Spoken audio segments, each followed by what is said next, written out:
Can you imagine a situation? I know this is would be hard to imagine, but can you imagine a situation where a family got into a squabble about the inheritance? Is that even possible? This is exactly the situation that Jesus walks into here at the beginning of the gospel today.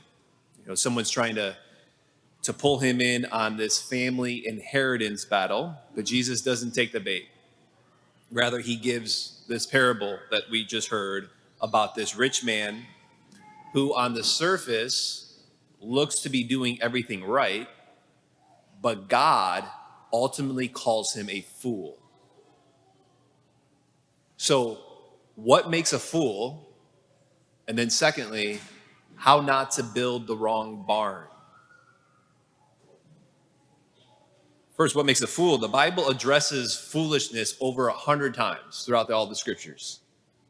And when the scriptures speak on foolishness, it doesn't primarily have to do with low intelligence. But rather, when the scriptures speak about foolishness throughout the entire Bible, what it means is someone who's morally and spiritually misguided. Someone who ignores wisdom. And according to the Bible, wisdom simply means to live life well. You're wise. So in the parable we heard, the man asked himself, what shall I do? For I've accumulated all this extra grain. I don't have enough space for my harvest. He says, I'll know what I'll do. I'll tear down my barns. I'll build larger ones. I'll store it up. I'll take it easy and then, enjoy it. But God says, you fool. Tonight you're going to die. And you thought you were going to take it easy and enjoy it. You're not going to at all. It's important to ask, though, precisely why does God call him a fool? It's not strictly speaking because he was rich, of course. It's not because he was a good farmer. And it's not even because he tore down the barn and built larger ones. If that was the case, I'd have to call home tonight and tell my dad because we've done that, okay?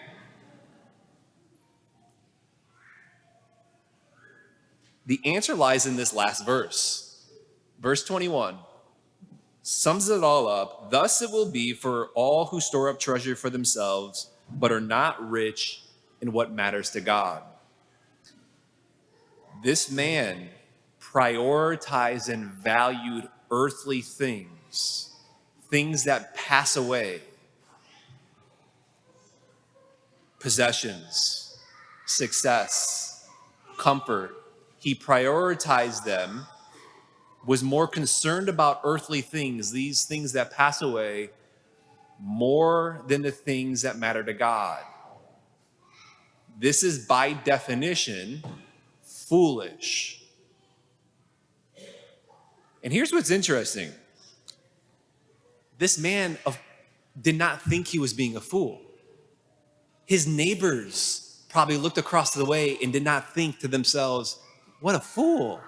They're probably thinking he's being strategic. Smart guy. He didn't think he was a fool. His neighbors didn't think he was a fool. But God said he was a fool. And if God says one's a fool, you're a fool. So, how not to build the wrong barns. And let's have real talk here for a minute, okay? Real talk.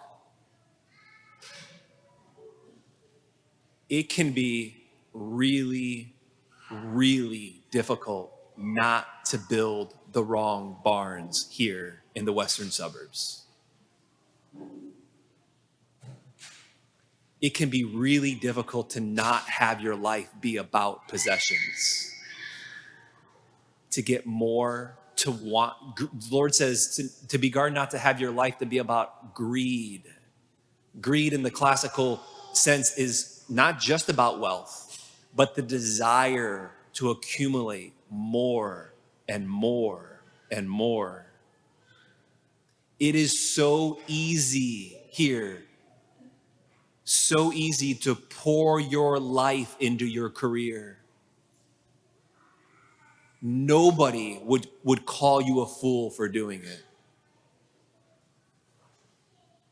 You would be applauded on your way up the ladder.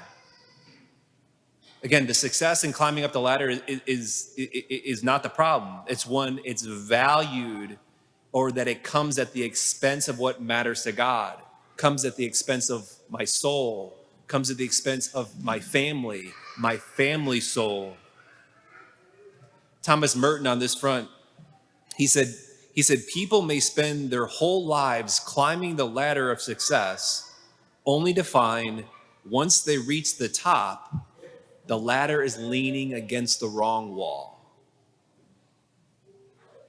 Working hard, chasing promotions, gaining success, only at the end to realize that it was the wrong ladder,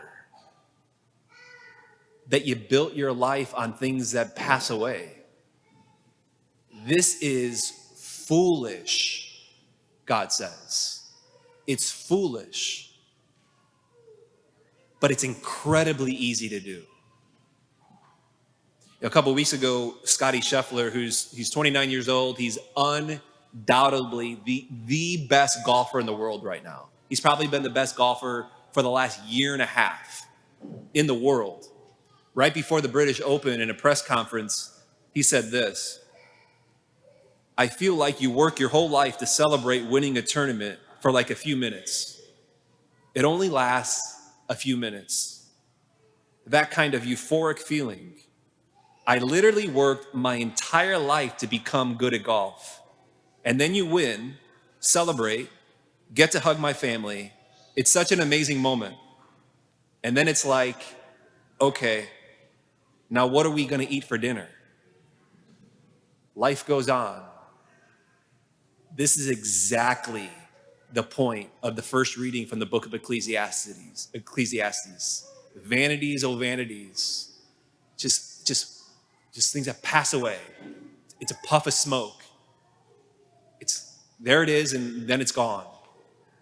Exactly what Scotty Scheffler is saying. He goes on and he says, I'm not out here. He says, I am not out here to inspire the next generation of golfers to be the best in the world. Because at the end of the day, what's the point? He said.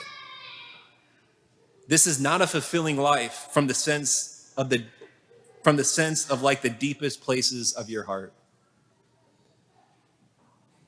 That is an incredibly refreshing thing to hear. That press conference from Scotty Scheffler went viral.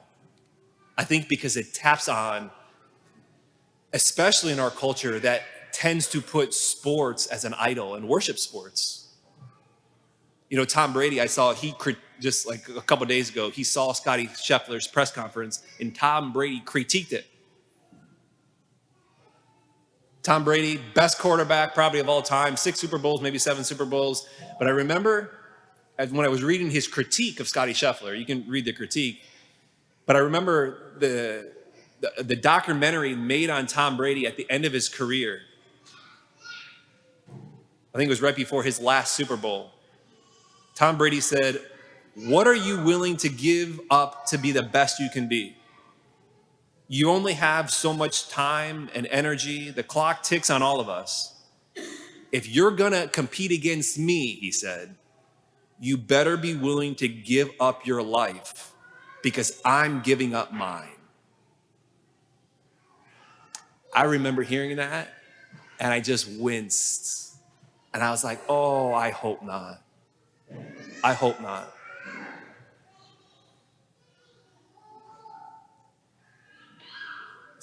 That's why it's refreshing, Scotty Scheffler's comment. Not only does it point to leaning up again or climbing up the wrong ladder, but also with regards to sports, again, in the western suburbs. It is so easy to put activities and sports above God. It's easy to do it on a number of different levels. Sports is, you can grow in virtue, you can grow in character, you can grow in discipline. You'd be applauded the entire time. Nobody think you would be a fool. But what kind of barns are we building if we put our children's sports above God? What barns are we teaching our children to build if we miss Mass on Sunday because of the sports? Even if it's missing Mass one time because of sports, it is foolish, God says, to put other things that pass away above Him and above what really matters to God. He says it's foolish. So to answer the question, how not to build the wrong thing, how not to build the wrong barn. Here it is. Make Jesus and Catholicism the center of your life. Make Jesus and Catholicism the center of your life. If you're married, you have a family, you have young kids, do everything you can to run your household with Jesus and Catholicism at the center of it. Have everything run in, through, and out of Jesus and Catholicism. No matter what stage and season in your life is. If you're going back to college in a few weeks, getting ready to start your very first year of college, make Jesus and Catholicism the very center of your life. Don't build the wrong barns. It's easy to build the wrong barns, though. And maybe I'll end with this. Who's a fool? We're all fools. I'm a fool. We've all stored up treasures in the wrong places. We all have, if we're honest, we all have parts of the corners in our hearts right now that store up in the wrong places, that build the wrong barns. We've all let other things at times take priority over God. Jesus was the only one who was truly rich in what matters to God, truly rich in mercy, truly rich in holiness, truly rich in always obeying the Father. Jesus was. And yet he became poor and he emptied himself on the cross. He allowed himself to appear as a fool so that we don't have to die as a fool. So build wisely. Build wisely. Give your life to Jesus and let him make you rich.